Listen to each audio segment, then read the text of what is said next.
almost 5,000 years ago.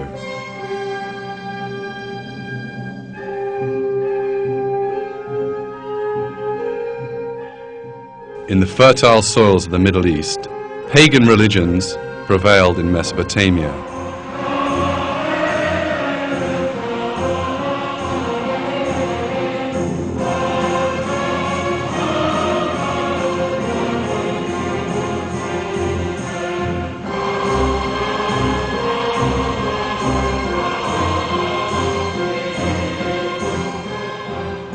These pagans generated a number of myths and superstitions about the origin of life and the universe. One of these was the belief in evolution. According to the Sumerian Enuma Elish epic, life first appeared spontaneously in water, then evolving one species from another.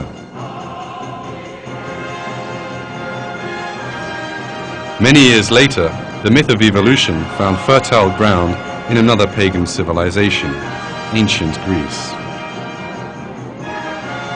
Some Greek philosophers, calling themselves materialists, accepted only the existence of matter and counted matter as the original source of life. Consequently, they resorted to the myth of evolution, inherited from the Sumerians, to explain how living beings came into existence.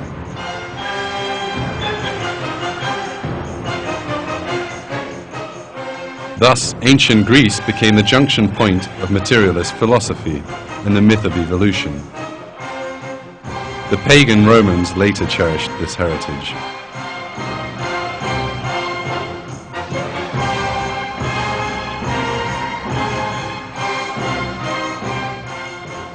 These two concepts from idol-worshipping cultures were introduced to the modern world in the 18th century. Some European intellectuals, influenced by ancient Greek sources, who accordingly adopted materialism with one common belief. They were completely against the very idea of monotheistic religion.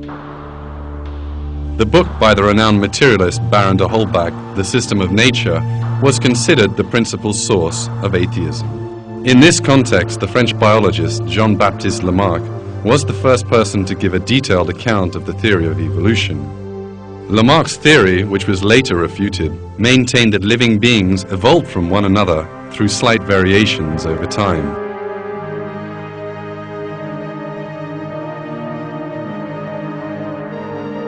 It was Charles Darwin who repeated and popularized Lamarck's views, albeit in a slightly different form. Darwin revealed his views in England in 1859 through the publication of his book The Origin of the Species. Darwin's book was in reality a detailed version of the evolution myth, originally introduced by the ancient Sumerians. His theory maintained that all the different species came from a common ancestor that appeared in water by chance, which every living species had sprung from over time, again by chance.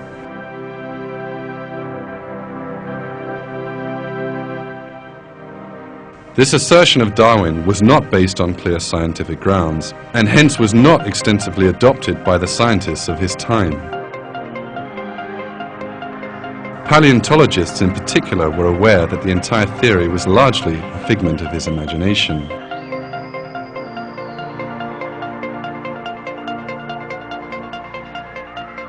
The fossil record revealed that living things did not undergo an evolutionary process from primitive to the complex. Even the living things which lived hundreds of millions of years ago possessed the same complex structures of their counterparts living today. There was no trace of transitional forms that Darwin assumed to have existed and which were supposed to link one species to another.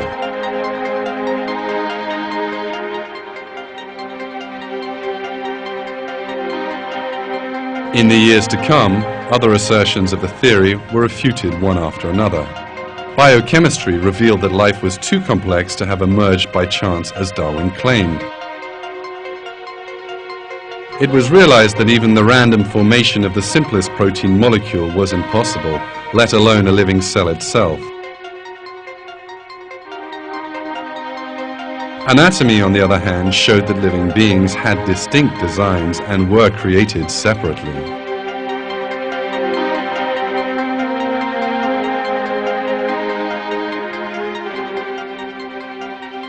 In brief, Darwin's theory lacked a scientific basis.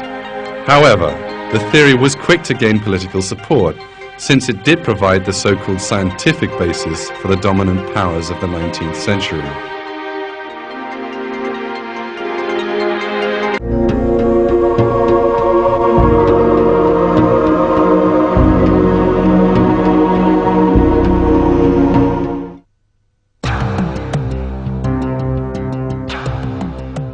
In 1871, Darwin published another book, The Descent of Man, in which he claimed that man evolved from some ape-like creatures.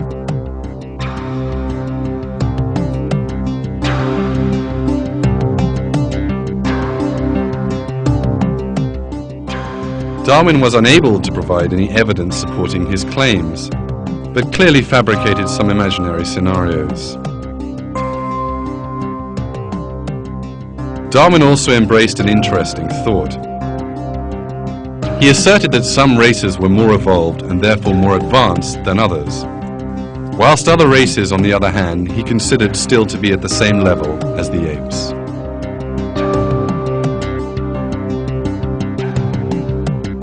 There was another important aspect to Darwin's theory.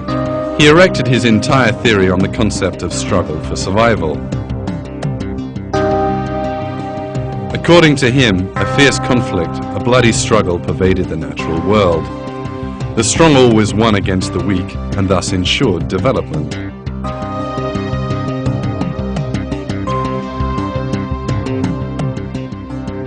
Darwin asserted that a similar conflict also held true for human races. Even the subtitle in his book, The Origin of the Species by Way of Natural Selection, or The Preservation of Favored Races in the Struggle for Life, explicitly reveals his racial views.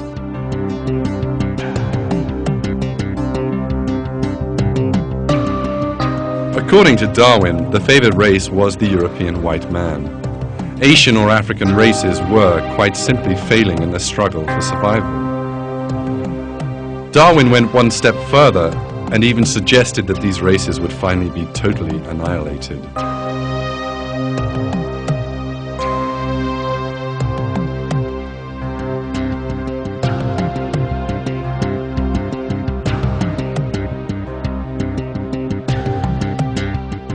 At some future period, not very distant as measured by centuries, the civilized races of man will almost certainly exterminate and replace the savage races throughout the world. At the same time, the anthropomorphous apes will no doubt be exterminated. As this statement explicitly reveals, Darwin was an out-and-out racist, believing in the superiority of the white man. He believed the white man would, in time, first enslave and then eradicate the so-called inferior races. Indeed, Darwin's ideas found fertile ground. In his time, the white man was already in search of a theory to justify his crimes.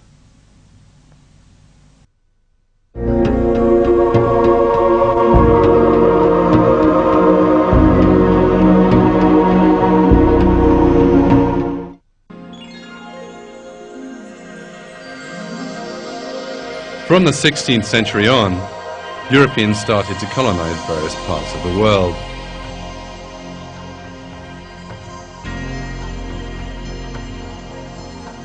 The first colonizers were the Spanish under the guidance of Christopher Columbus.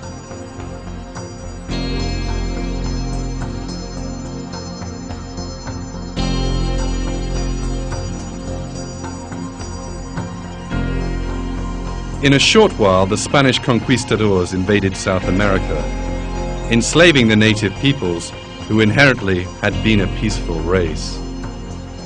The provinces of South America, which were rich in gold and silver, were plundered by these invaders. The native people who resisted were slaughtered.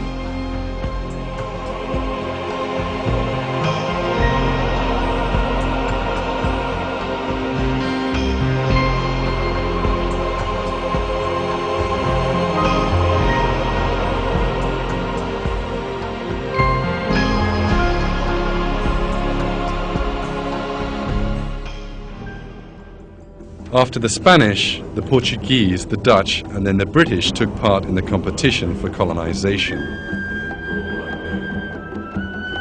In the 19th century, Britain became the world's greatest colonial empire. From India to Latin America, the British Empire exploited the natural resources far and wide.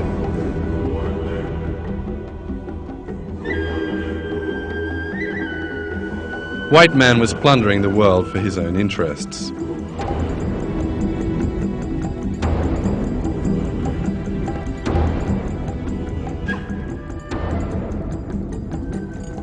Of course, these colonial powers did not want to be remembered throughout history as plunderers. So they have sought a means of justification for this exploitation. The justification was labeling the exploited people as primitive men, even possibly animal-like creatures.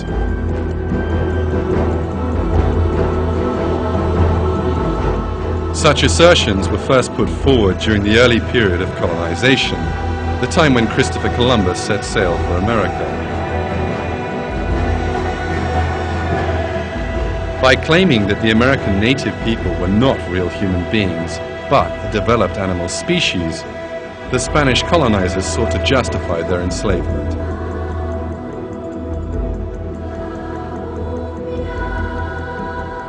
As it happened, this argument did not attract many advocates, since during that period, Europeans widely believed that humans were all created equal by God, and that all came from one common ancestor, the prophet Adam.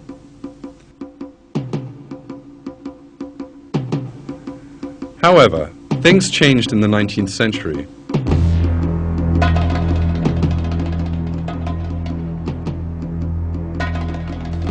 As materialist doctrines flourished, people started to ignore the fact that human beings were created by God. This was also the birth of racism.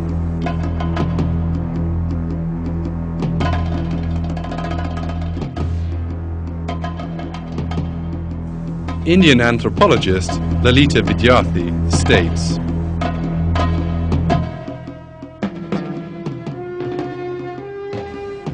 Darwin's theory of the survival of the fittest was warmly welcomed by the social scientists of the day, and they believed mankind had achieved various levels of evolution culminating in the white man's civilization.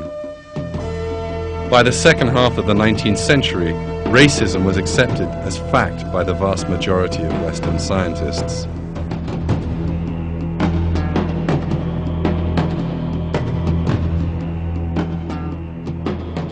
With such racial views, Darwin provided solid support to the colonizing policies of the European powers.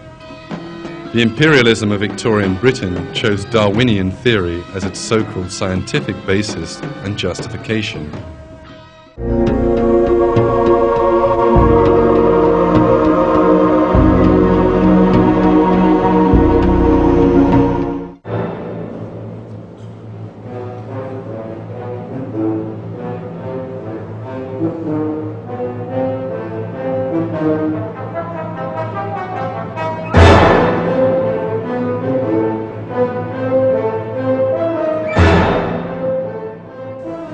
One of the most interesting examples of how the evolution theory offered inspiration to British imperialism was the scandal of the Piltdown Man.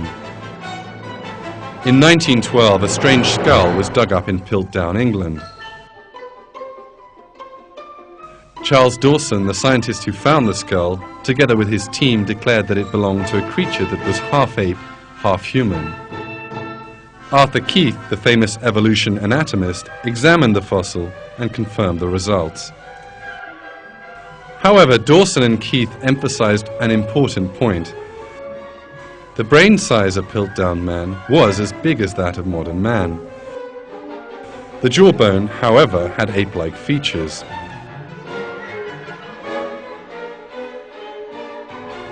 Suddenly, the brain of Piltdown Man became a source of great pride for the British.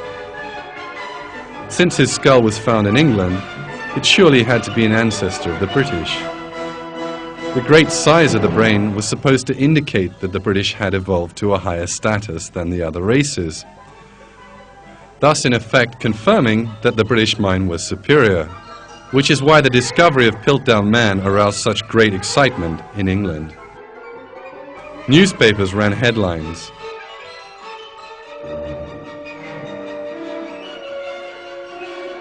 In social circles, they joyously celebrated this discovery. The British government, for their part, honoured Arthur Keith with a knighthood as acknowledgement for his work on the Piltdown skull. The famous evolutionary paleontologist David Johansen explains the relationship between Piltdown and British imperialism as follows. The Piltdown discovery was very Eurocentric. Not only did the brain have preeminence, but the English had preeminence.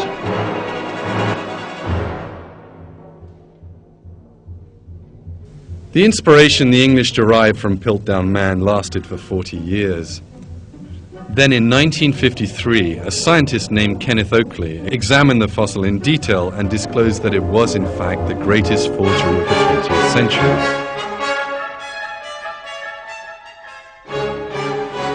The fossil had been faked by attaching an orangutan jaw to a human skull. London radio announced this fact in astonishment.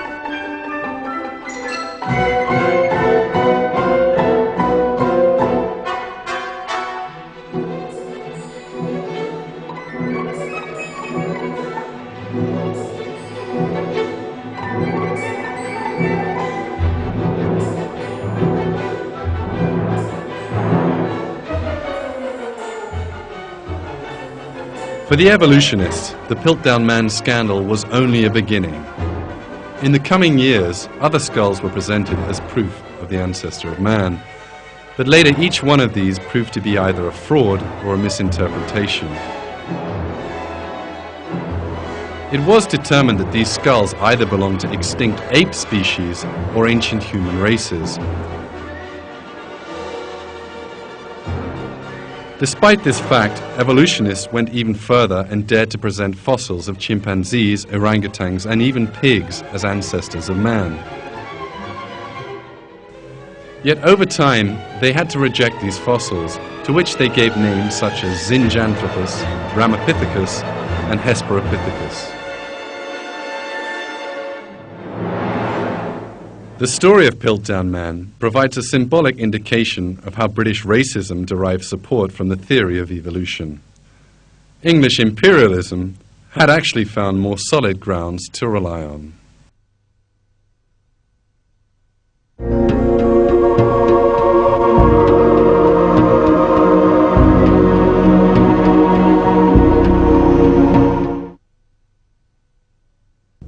What ein großes Volk wieder trübt gefasst! Nazism was born out of the political chaos that Germany experienced after the First World War. The leader of the Nazi Party was Adolf Hitler, who had a highly ambitious and very aggressive nature. Hitler took an intensely racist standpoint.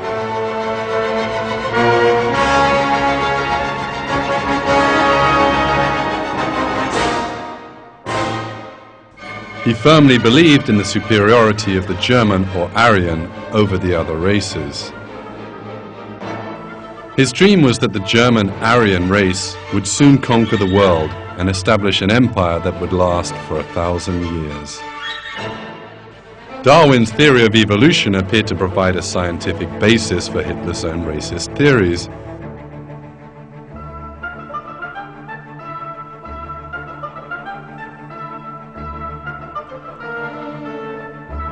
Hitler also derived ideological support from the works of Heinrich von Treitschke, the racist German historian. Treitschke was greatly influenced by Darwin's theory of evolution and based his own racist views on Darwinism. He said, "Nations can only evolve through a fierce struggle similar to Darwin's struggle for existence." Hitler also derived inspiration from Darwin's struggle for existence.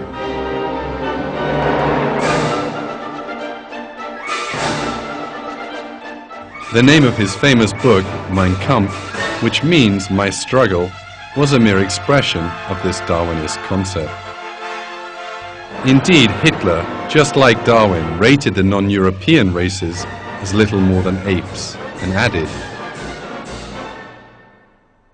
"Take away the Nordic Germans, and nothing remains but the dance of apes."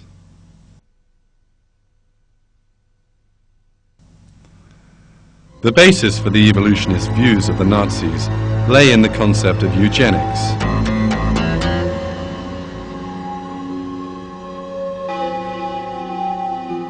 Eugenics meant the improving of the human race by weeding out sick and handicapped people and increasing the number of healthy individuals.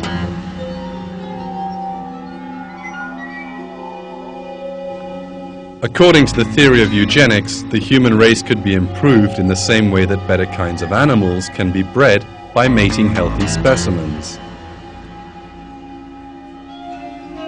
As might be expected, the eugenicists were simply the Darwinists. At the head of the eugenics movement in England came Charles Darwin's cousin, Francis Galton, and his son, Leonard Darwin.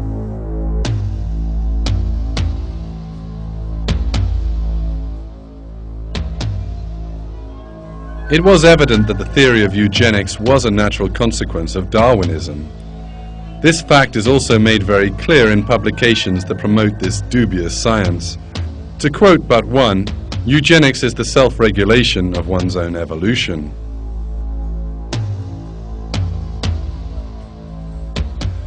The first advocator and promoter of eugenics in Germany was Ernst Haeckel, the famous evolutionary biologist. He advanced the theory of recapitulation, which proposed that embryos of different species resembled one another. It was later realized that Haeckel made forgeries in the drawings that he used to propagate his assertion.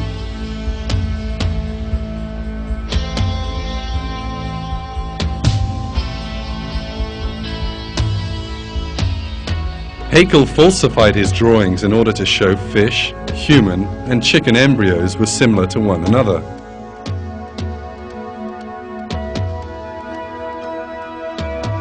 Some parts of the embryos he removed, and others he distorted.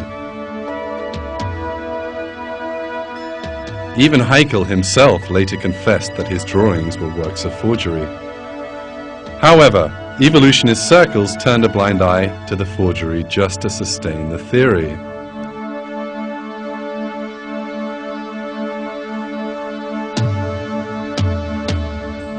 While producing scientific forgeries, Haeckel also spread the eugenics propaganda.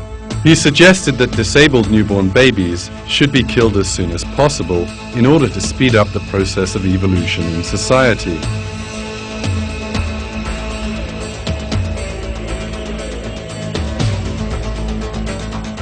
He went further and proposed that disabled, mentally retarded, and the genetically sick should be killed off right away. Otherwise, Haeckel argued, these people would place a burden on society and slow down evolution.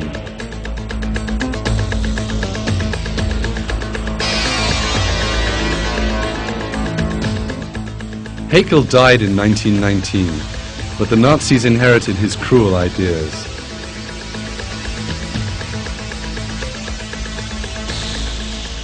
A short while after Hitler seized power, he launched an official eugenics policy. The mentally retarded, the disabled, and those having hereditary diseases were collected in special sterilization centers.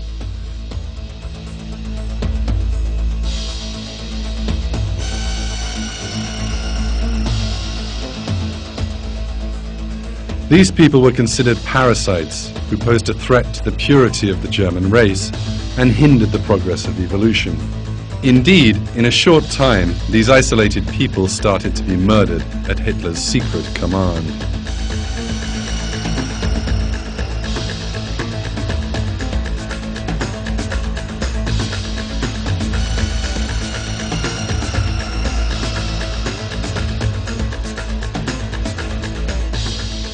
In his effort to speed up the so-called evolution of the German race, Hitler murdered many people. Meanwhile, he pursued another requirement of eugenics. Young men and women with blonde hair and blue eyes, considered typical specimens of the pure German race, were encouraged to have sexual relations with one another. In 1935, special reproduction farms were established. SS officers frequently visited these farms, where young women who met the Aryan criteria had been housed.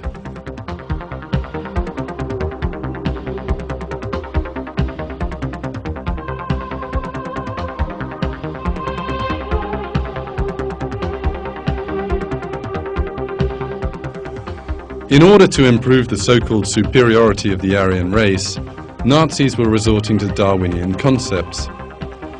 Darwin had suggested that the size of the human skull increased as he climbed the evolutionary ladder. The Nazis embraced this idea fiercely and set about taking skull measurements to show that the German race was superior. In all corners of Nazi Germany, comparisons were made showing that German skulls were larger than those of other races. Traits like teeth, eyes, hair were evaluated according to the evolutionist criteria.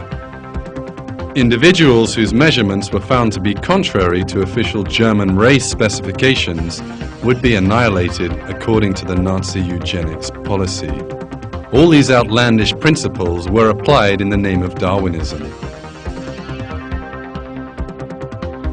Michael Grodin, the American historian and the writer of the book The Nazi Doctors and the Nuremberg Code, states this fact. It's a perfect meshing of Nazi ideology and social Darwinism and racial hygiene as it developed at the turn of the century. That physicians had a notion that there was social deviance and there was behavioral deviance that somehow was genetically linked, and there was good genes and bad genes. And so this social Darwinism, which by the way was around the world, and the Nazi physicians pointed to the US, that's where they learned a lot of the racial hygiene. George Stein, the American researcher, explains this subject in American Scientist magazine.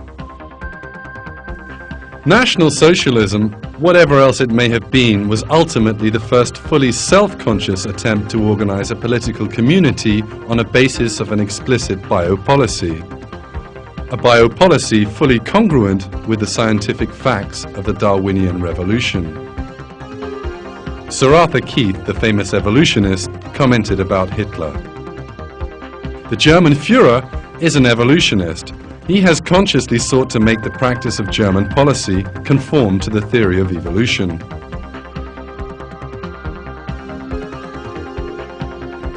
Another important reason for Hitler's evolutionism is the fact that he saw the theory as a weapon against religious beliefs. Hitler had a deep-rooted hatred of monotheistic faith. Religious virtues like love, mercy and modesty were a great hindrance to the merciless and militaristic Aryan race model.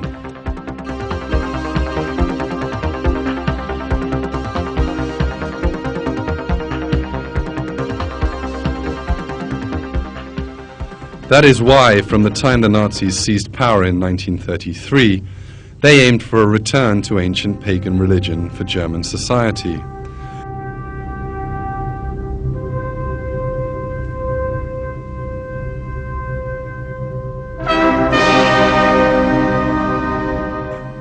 The swastika, being a symbol originating in pagan cultures, became a symbol of this transformation. Nazi ceremonies held in every corner of Germany were in fact reconstructions of ancient pagan rites.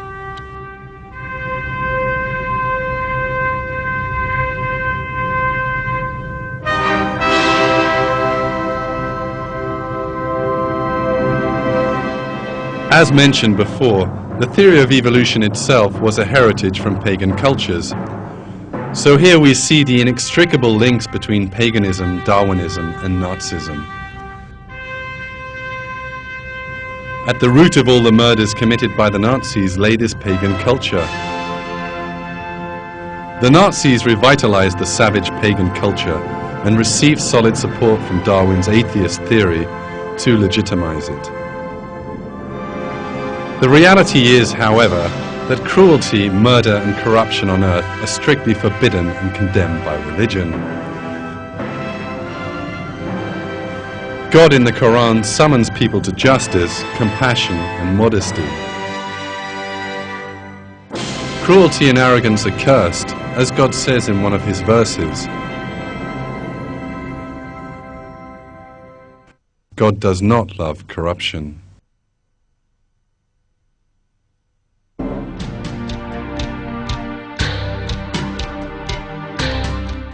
Benito Mussolini, the Italian dictator and one of Hitler's great allies, was also inspired by the theory of evolution.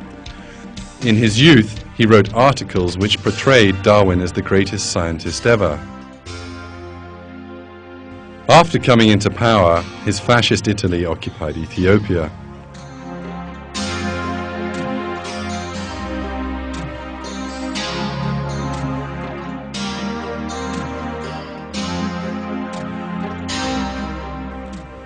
According to Mussolini, Ethiopians were inferior because they were of the black race, and being governed by a superior race like the Italians should have been a natural consequence of evolution. Mussolini was also seized by the thought that nations evolved through war. For Mussolini, the reluctance of England to engage in a war only proved the evolutionary decadence of the British Empire.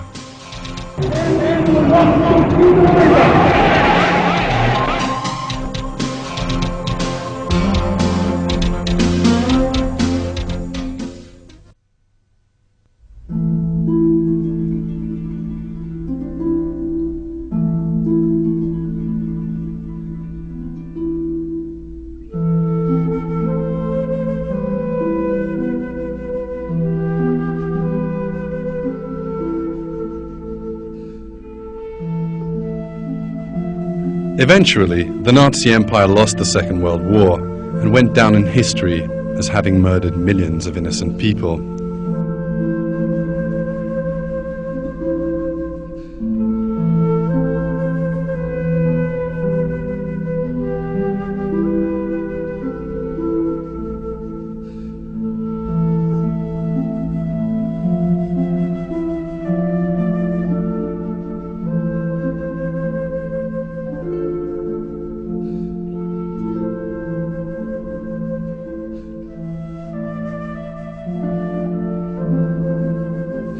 Mussolini, on the other hand, was executed by his own people.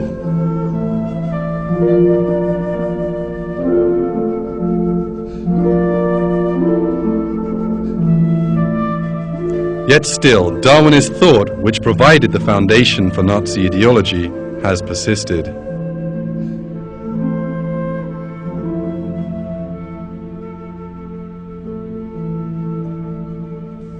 The notion suggesting that humanity is exalted through struggle and violence was actually the source of another ideology, which on the surface appeared to be entirely different from Nazism.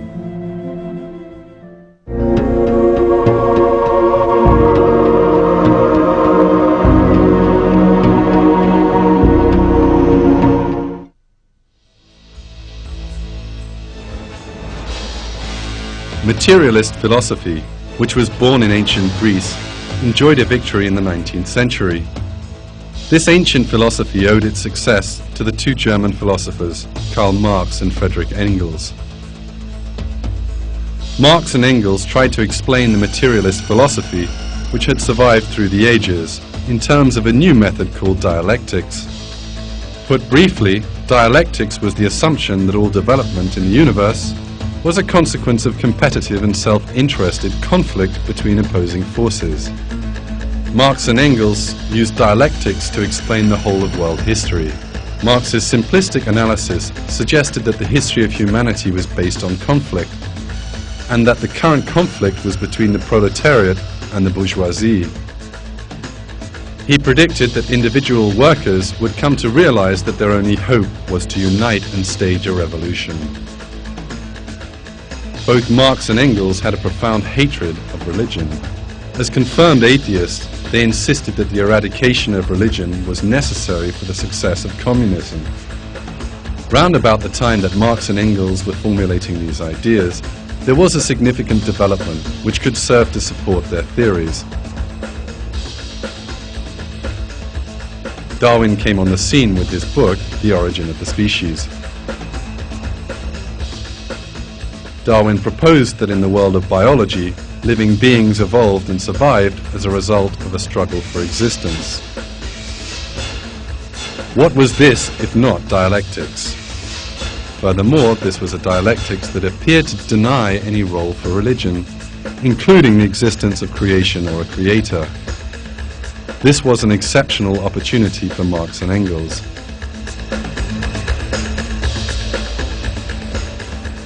Engels read Darwin's book as soon as it was published and wrote to Marx. Darwin, whom I am just now reading, is splendid. In response, Marx replied, "This is the book which contains the basis in natural history for our view." Engels was so much influenced by Darwin's theory that, in an effort to contribute to the theory, he wrote an article titled "The Part Played by Labor in the Transition from Ape to Man." Soon Engels compiled all his evolutionist ideas in a book, Dialectics of Nature. The views of Marx and Engels flourished, especially after their deaths. Vladimir Ilyich Lenin was the first to start putting the communist revolution Marx dreamed of into practice.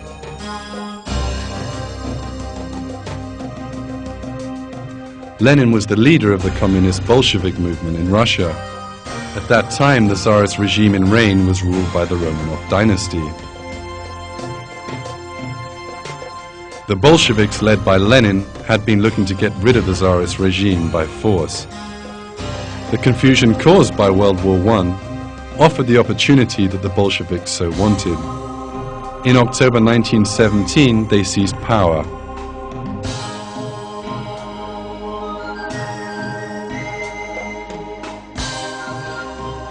After the revolution, Russia became the scene of a bloody civil war between the communists and the adherents of the Tsar.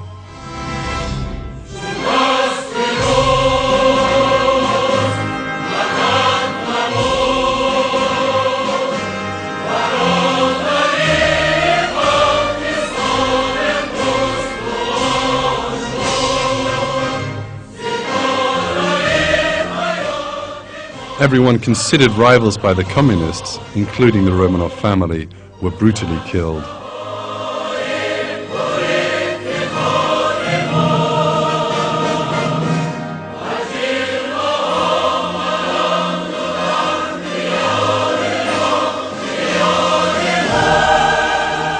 Like his mentors Marx and Engels, Lenin was also a fervent evolutionist and frequently stressed that Darwin's theory was the basis of the dialectic materialist philosophy he advocated.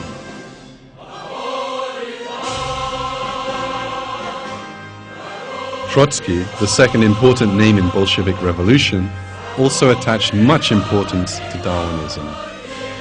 He expressed his enthusiasm for Darwin thus: "Darwin's discovery is the highest triumph of the dialectic in the whole field of organic matter."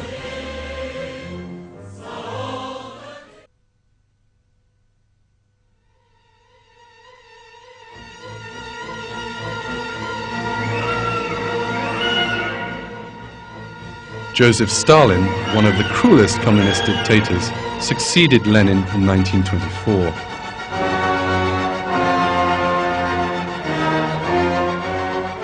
Studying Stalin's 30-year reign of terror, one could almost say that his overall intention was to prove the cruelty of communism.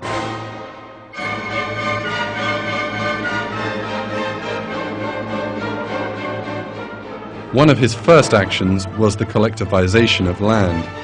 He used armed force to make the peasants, who made up 80% of the population, amalgamate their holdings into vast state and collective farms.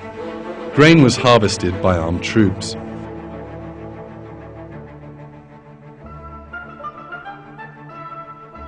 Famine swept the land, killing men, women, and children.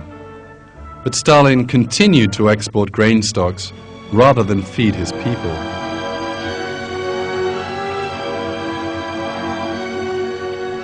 It's calculated that some 10 million peasants perished during these early years. 6 million died of famine in the Ukraine. 20% of the population of Kazakhstan disappeared. In Caucasia alone, the death toll was 1 million. Stalin sent hundreds of thousands of people who resisted his policies to labor camps in Siberia. These camps, where the prisoners were worked to death, became a grave for most of these people. Meanwhile, tens of thousands of people were executed by Stalin's secret police.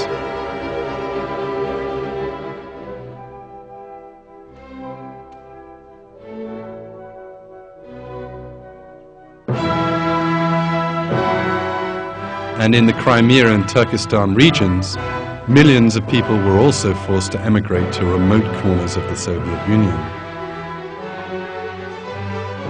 As a result of Stalin's bloodthirsty policies, more than 30 million people were killed. According to historians, Stalin derived a special pleasure from this violence. In his office in the Kremlin Palace, he enjoyed examining lists of people executed and murdered.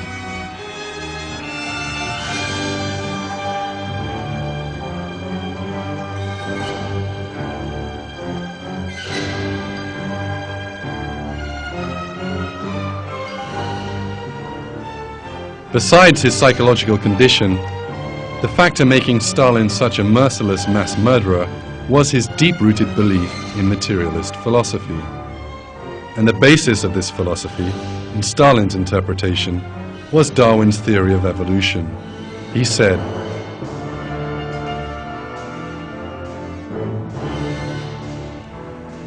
"There are three things that we had to do to disabuse the minds of our seminary students. We had to teach them the age of the Earth, the geologic origin, and Darwin's teachings."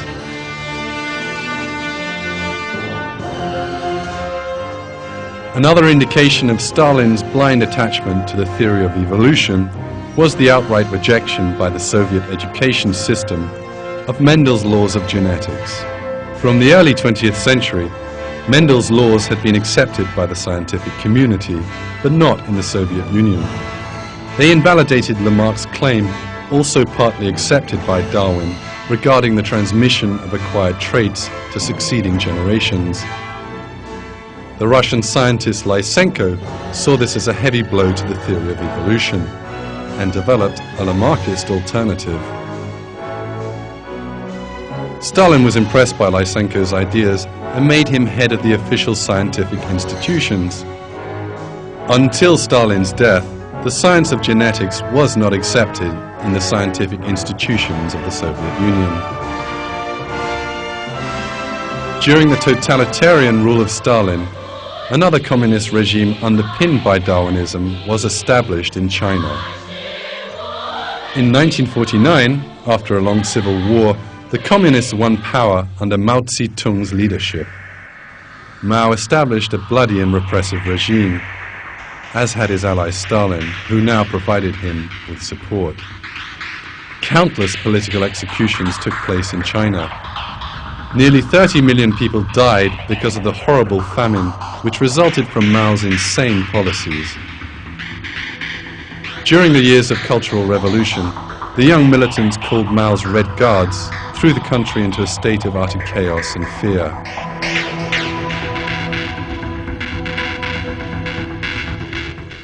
Mao explained the philosophical basis of his regime by explicitly stating that Chinese socialism is founded upon Darwin's theory of evolution.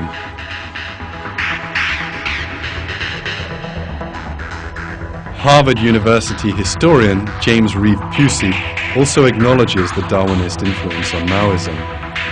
In his book entitled China and Charles Darwin, Pusey states, "Darwin had legitimized violent change and revolution. Surely that was one of the most momentous things Darwin did to China. And the thinking of Mao Zedong fit perfectly.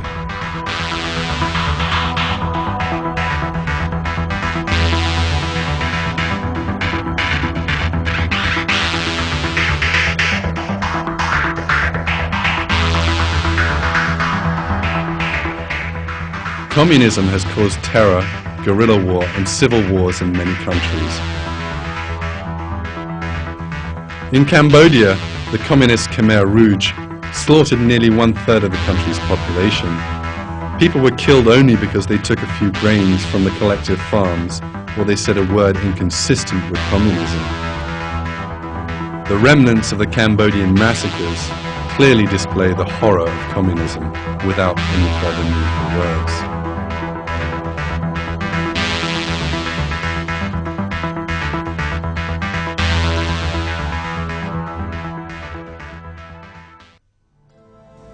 For 150 years, the communist ideology, closely allied with strife and war, has been intertwined with Darwinism.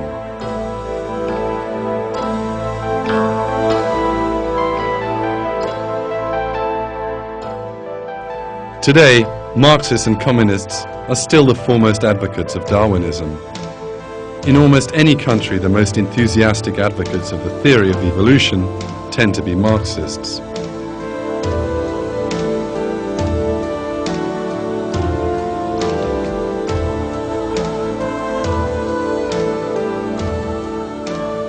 That is quite simply because, as Karl Marx himself said, the theory of evolution contains the basis in natural history for his materialist ideology.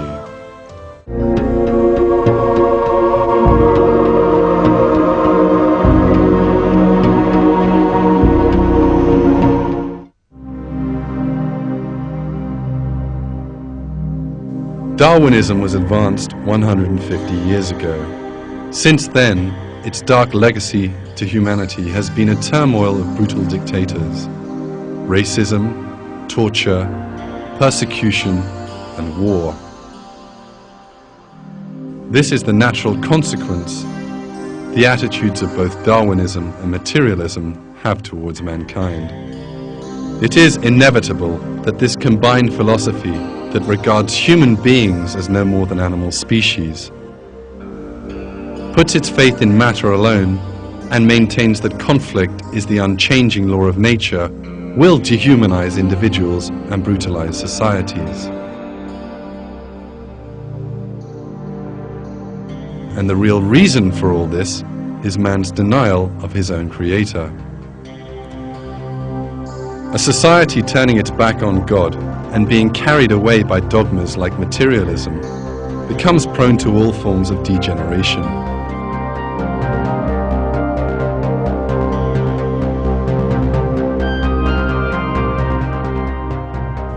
Consequently, it inevitably faces pain, fear, and destruction. God informs us of this fact in one of his verses. Corruption has appeared in both land and sea, because of what people's own hands have brought about, so that they may taste something of what they have done, so that hopefully they will turn back.